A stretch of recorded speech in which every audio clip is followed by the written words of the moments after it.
خواتین حضرات السلام علیکم اور شگوفوں بھری اس رات گئے کی نشست میں خوش آمدید، اس لیے کہ آج ہمارا موضوع ہے اردو ادب میں مزاح۔ خواتین حضرات، زبان عربی کا مشہور مقولہ ہے الملا فی الکلام کالملا فی الطعام، یعنی کلام میں ظرافت کو وہی مقام حاصل ہے جو کھانے میں نمک کو نصیب ہے۔ اور جناب صلاح الدین احمد نے کیا خوب کہا ہے کہ کسی بھی قوم کی ذہنی پختگی کو ناپنے کا بہترین پیمانہ اس کی زبان کا ظریفانہ ادب ہے۔ اور یہ اس لیے ہے کہ محض مزاح قہقہہ لگانے کا نام نہیں ہے، بلکہ یہ اپنے عہد کی معاشی ناانصافی، سماجی بے یقینی، انفرادی تعصب اور سیاسی اضطراب پر وقت کا بہترین تبصرہ ہوا کرتا ہے۔ یہ وہ آئینہ ہے کہ جس میں اپنی صورت کی خامیاں تو نظر آتی ہیں، لیکن یہ بے مزہ نہیں ہونے دیتی۔ یہ طنز تو کرتا ہے لیکن تحقیر نہیں کرتا۔ یہ ظریف تو ہے لیکن کبھی اخلاق سے گرتا نہیں ہے۔ شاعری، نثر، ڈرامہ، کالم نگاری، ادب میں مزاح کی کئی جہتیں ہیں اور سب کا اپنا مزہ ہے۔ آج ہمیں یہ دیکھنا ہے کہ کیا آج کا پاکستانی معاشرہ اپنی خامیوں کو سمجھنے اور دیکھ لینے اور پھر برداشت کرنے کا حوصلہ رکھتا ہے؟ کیا آج لکھے جانے والا ادب واقعتاً مزاح کے بیان میں ظرافت اور پھکڑ پن کے درمیان جو بڑی ایک مہین سی لکیر ہے اس حد فاصل کو پہچانتا ہے؟ کیا آج لکھا جانے والا مزاح خود ہمارا ترجمان ہے؟ ان تمام پہلوؤں پہ گفتگو کرنے ہم نثر کی بھی بات کر رہے ہیں، ہم شاعری کی بھی بات کر رہے ہیں، ہم کالم نگاری کی بھی بات کر رہے ہیں، ہم ڈرامے کی بھی بات کر رہے ہیں۔ ان سب کو مجتمع کر لیجئے اور آج کے اردو ادب میں مزاح کے حوالے سے نمائندہ نام تلاش کیجئے تو بہت عقیدت سے خود رات گئے کا اعزاز اور میرا اعزاز کہ جناب عطاء الحق قاسمی ہمارے مہمان ہیں۔ جناب عطاء الحق قاسمی کو ریاست پاکستان نے ہلال امتیاز، ستارہ امتیاز سے نوازا۔ آپ پاکستان ٹیلی ویژن کے سابقہ چیئرمین ہیں۔ آپ ناروے اور تھائی لینڈ سمیت کئی ملکوں میں سفیر رہے ہیں، لیکن یہ قاسمی صاحب کا تعارف نہیں ہے، یہ ان عہدوں کا اعزاز ہے، اس لیے کہ قاسمی صاحب عہد حاضر میں اردو زبان، اردو ادب اور اردو ادب میں وہ جو کلاسیکی مزاح ہے اس کا زندہ و جاوید چہرہ ہے۔ آپ روزن دیوار سے بات کریں، آپ عطائیہ عطا کریں، آپ شبدیگ لکھ دیں، آپ خواجہ اینڈ سنز لکھ دیں، کئی کتابیں، آپ کے ڈرامے، آپ کے کالم ہمیں یہ بتلاتے ہیں چوٹ کی جا سکتی ہے، بات کی جا سکتی ہے، لیکن بات کرنے کے سلیقے کے ساتھ۔ قاسم صاحب جی، بہت اعزاز کی بات ہے کہ آپ تشریف لائیں، آپ کی محبت ہے۔ اور ہم آج یہ دیکھیں گے جہاں ہم آپ کے ساتھ اردو ادب میں مزاح کا سفر طے کریں گے وہیں ہم آپ کے حوالے سے بھی بات کریں گے۔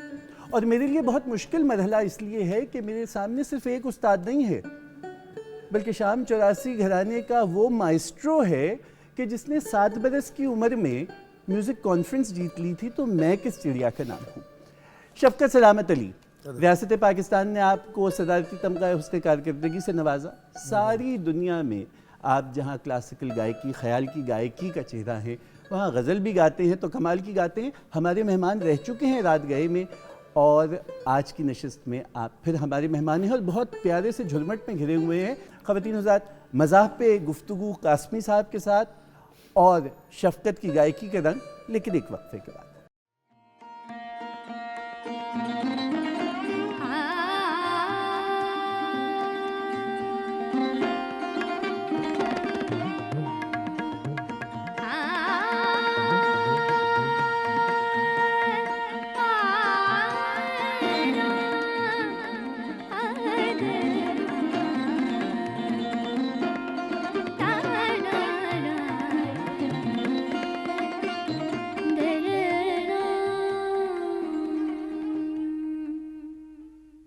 خواتین حضرات، رات گئے کی نشست میں خوش آمدید۔ موضوع ہے زبان اردو میں مزاح اور مہمان جناب عطاء الحق قاسمی صاحب۔ قاسمی صاحب ایک نامور عالم دین کے فرزند ہیں جناب مولانا بہاءالحق قاسمی، کہ آپ تحریک پاکستان کے بھی سرگرم کارکن تھے۔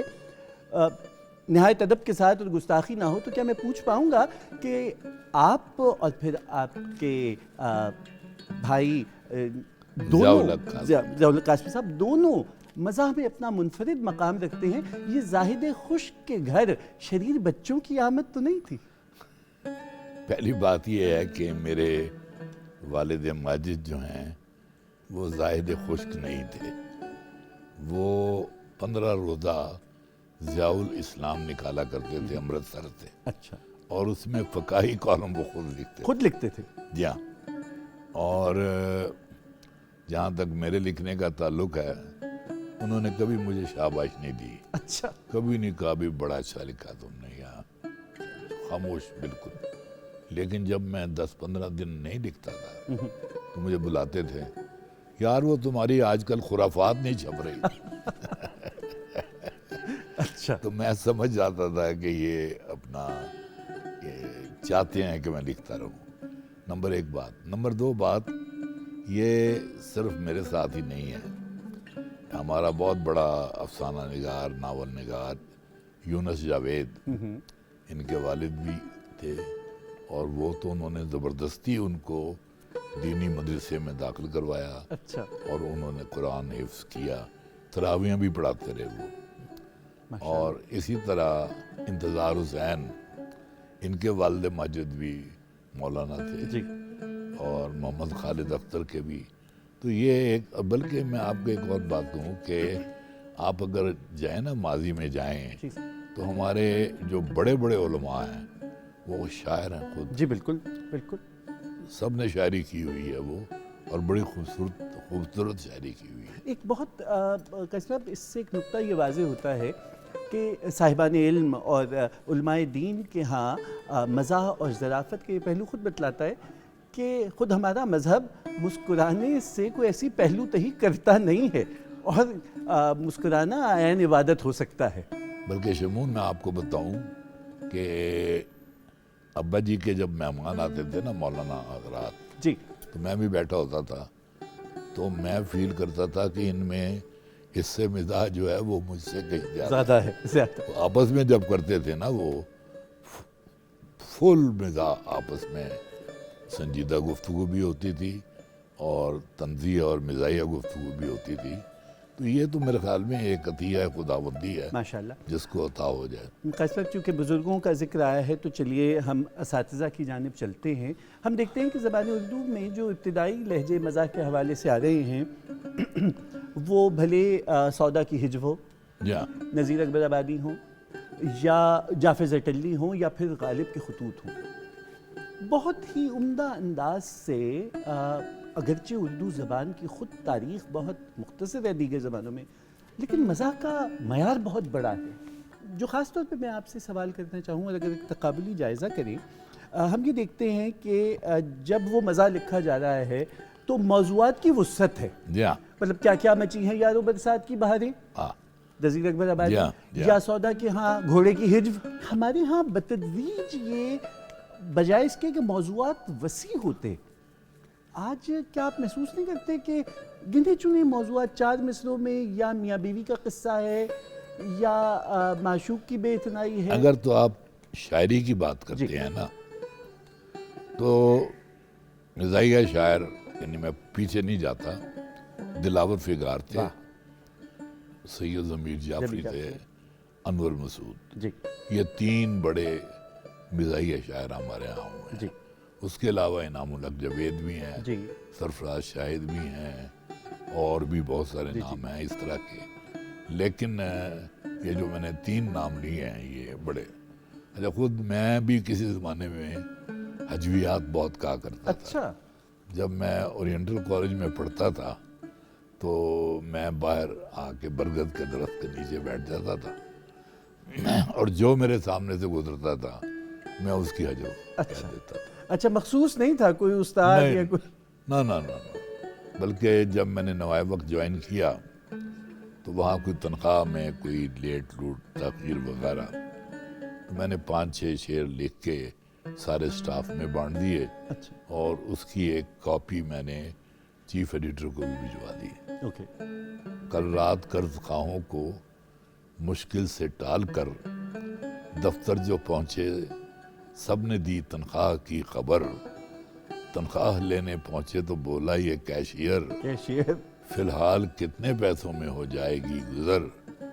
میں نے کہا کہ میرا تو جینا عذاب ہے، ہاتھوں سے قرض کھاؤں کہ مٹی خراب ہے۔ ہنس کے کیشیئر نے میری داستان سنی، پھر یہ کہا کہ بنتے ہیں 400 تیرے، فی الحال 4 رکھ، ویوستہ رہ شجر سے امیدیں باہر رکھ۔ واہ، بہت عمدہ۔ اچھا، یہ جو آپ نے جس انداز سے ایک اقبال کا مصرع لیا، یہ اکثر ہمارے ہاں مستعمل رہا ہے کہ مزاحیہ شاعری میں یہ انداز رکھا گیا۔ میں آپ سے عرض کروں کہ اگر ہم ڈاکٹر وزیر آغا نے جب اردو مزاح کی تاریخ کے بارے میں بات کی تو یہ کہا کہ جتنا کام اور جتنا عمدہ پیمانہ اردو مزاحیہ نثر نے مقرر کیا وہ اردو مزاحیہ شاعری میں نہیں آیا۔ آپ اس سے اتفاق کریں گے؟ میرا خیال میں ایک حد تک یہ بات ٹھیک ہے، کیونکہ اب دیکھیں نا جو نثر آپ پرانے بھی چلے جائیں تو فرد اللہ بیگ جی کیا خوبصورت ان کی نثر ہے، پڑھتے ہوئے آدمی جو ہے وہ بالکل ایک کہکا بھی ہے اس میں، مسکراہٹ بھی ہے اس میں۔ میرے پاس اس کا ایک نمونہ ہے، اگر آپ اجازت دیں تو میں آپ کے سامنے پیش کروں۔ وہ کوئی خواتین حضرات جو میاں بیوی کا رشتہ ہے اس کی ان دونوں کے تعلق سے جو گھرانے مارز وجود میں آتے ہیں اس کی ایک شکل پیش کرتے ہیں۔ میں فقط ایک پہ اکتفا کروں گا۔ یہ پہلی قسم ہے کہ میاں بھی گھر کو اپنا گھر سمجھے اور بیوی بھی گھر کو اپنا گھر سمجھے۔ اس گھر کو بس یہ سمجھو کہ یہ جنت ہے، لیکن مشکل یہ ہے کہ ایسے گھر دنیا میں کم ہوتے ہیں، کیونکہ جنت میں جانے والے لوگ کم ہوں گے اور دوزخ میں جانے والے زیادہ۔ اول نمونے کے گھر جنت ہوتے ہیں۔ ظاہر ہے کہ جنت میں آرام کے سوا اور رکھا ہی کیا ہے۔ صبح ہوئی، میاں بیوی دونوں اٹھے، بیوی نے ناشتہ پکایا، میاں کے سامنے رکھا، اتنے میں بچے بھی اٹھ بیٹھے، ان کا منہ دھلایا، کچھ کھلایا پلایا، کپڑے بدلے اور مدرسے بھیج دیا۔ میاں 10 بجے دفتر گئے، سارے دن وہاں سر مغزنی کر کے شام کو گھر واپس آئے۔ دن بھر کو بیوی کچھ سیتی پروتی رہی، شام کو میاں آئے، آتے آتے رستے سے 2 آنے کے دہی بڑے لیتے آئے۔ بیوی نے 2 انا لیے، رکابی میں دہی بڑے نکالے، میاں بیوی اور بچوں نے کھائے۔ میاں آرام کرسی پر دراز ہوئے، چھوکرے نے سامنے حقہ رکھ دیا۔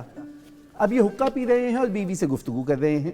بیوی پان بنا بنا کے میاں کو دے رہی ہیں، بچے باہر کھیلنے چلے گئے ہیں، رات ہوئی، سب نے مل جل کر کھانا کھایا، اللہ کا شکر ادا کیا۔ میاں نے پھر حقہ پیا، بچے دالان میں اور میاں بیوی کمرے میں جا کے سو گئے۔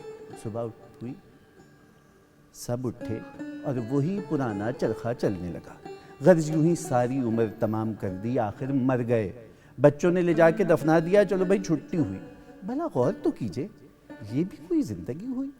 مزہ تو اس گھر میں آتا ہے جہاں کبھی تو ہمالہ کی ٹھنڈی ہوا چلے اور کبھی جھانسی کی لو، کبھی اکڑ گئے اور کبھی جھلس گئے۔ یہ ان کا انداز۔ یہ ایک شگفتہ تحریر ہے، یہ جیسے رشید احمد صدیقی کے ہاں شگفتگی ہے، اور وہ شگفتگی بھی وہی انجوائے کر سکتا ہے جو علی گڑھ میں رہا ہو۔ تو پھر چلیے میرا سوال یہی رہا، شگفتگی اور مزاح میں کیا فرق ہے؟ شگفتگی اور مزاح میں یہ ہے کہ یہ اب آپ پڑھ رہے تھے نا جب، تو میں اس کو انجوائے کر رہا تھا، مجھے مزہ آ رہا تھا سننے کا، لیکن جو اگر آپ مزاحیہ تحریر پڑھتے تو میں یا تو مسکرا رہا ہوتا یا ہنس رہا ہوتا۔ صحیح۔ اچھا، چونکہ میں نے ڈاکٹر وزیر آغا کی تصنیف کا ذکر کیا، ڈاکٹر وزیر آغا نے خود ہنسی کی کیفیت، ہنسی کیا ہے، اس کے اوپر تبصرہ کیا ہے۔ میں اگر آپ سے پوچھوں کیا مزاح کا کام محض قہقہہ لگانا ہے یا مزاح میں پیغام ہے؟ یار شمون بھائی، میرے تو اگر آپ قاری ہیں بہت زیادہ، میری کوئی تحریر ایسی نہیں ہے جس میں جو مزاح سے شروع ہو اور انتہائی سنجیدہ بات پر ختم نہ ہو۔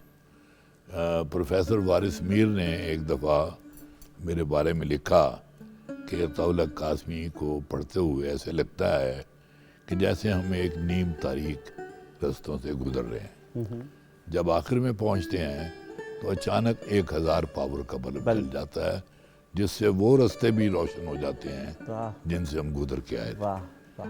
میں یعنی مزاح میں سے بالکل ایک، میں تو کہتا ہوں کہ اگر مزاح میں، میری اپنی رائے ہے، اگر مزاح میں پیغام نہیں ہے تو پھر ٹھیک ہے، مزاح تو ہے لیکن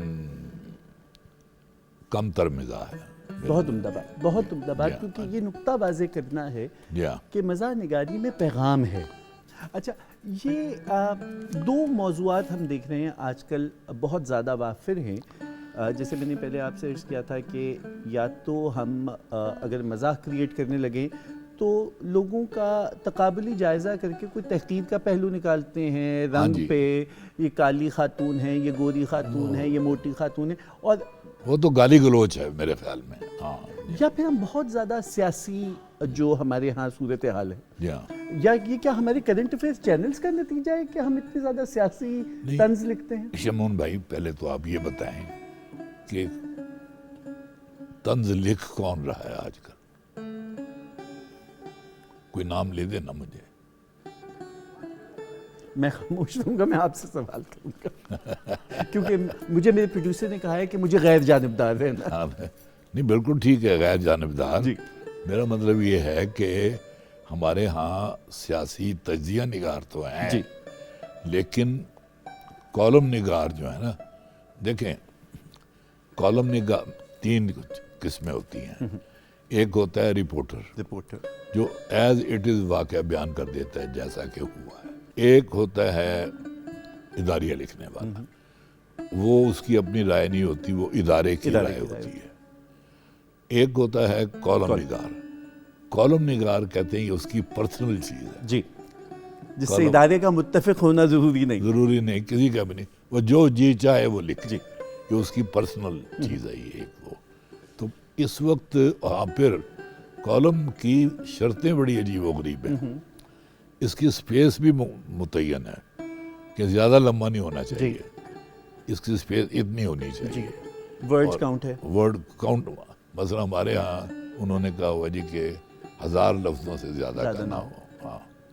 تو جبکہ دوسری اطراف میں ہمارے ہاں جو ہیں جتنے بھی لوگ ہیں وہ سیاسی تجزیے لکھ رہے ہیں. جی. اور مزاح جو ہے وہ گنے چنے نام نہیں، میں بتاتا ہوں نا، وہ ینگ ہیں ہمارے، وہ آگے آئیں گے بہت زیادہ. ایک بہت اچھا لکھنے والا تھا، پتہ نہیں کہاں غائب ہو گیا وہ آج کل، یونس بٹ. جی.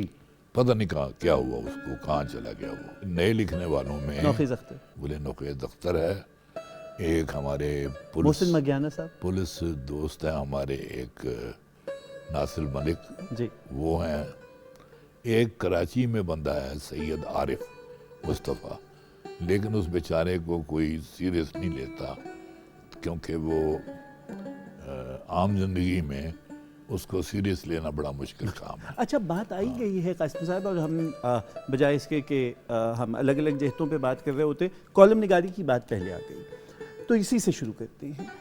اگر ہم ماضی میں جائیں تو اودھ پنچ پہلے شائع ہوا، اور اس کے بعد ایسے جتنے اخبارات یا رسائل نکلتے رہے اس میں یہ ضروری ہوتا تھا کہ ایک فقاہیہ کالم ضرور ہوگا. جی لازمی. اور بہت بڑے بڑے ناموں نے بالکل اس پہ قلم اٹھایا.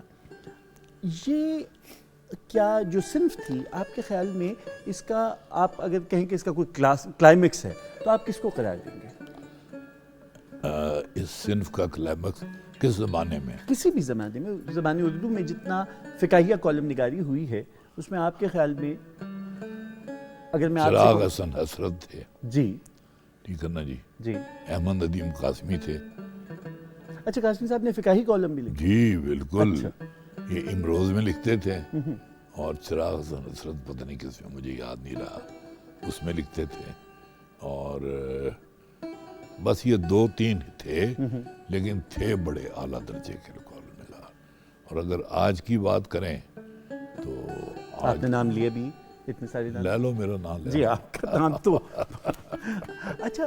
اب اگر ہم شاعری سے شروع کرتے ہیں، آپ سے میں اگر یہ پوچھوں کہ آپ کا پسندیدہ مزاحیہ شاعر کون ہے تو آپ کس کا نام دیں گے؟ اپنے علاوہ؟ نہیں میں تو مزاحیہ شاعر ہوں ہی نہیں نا. میں نے حجویات کہیں تھیں ابھی اپنے اتنا اچھا آپ نے طالب علمی کے زمانے میں.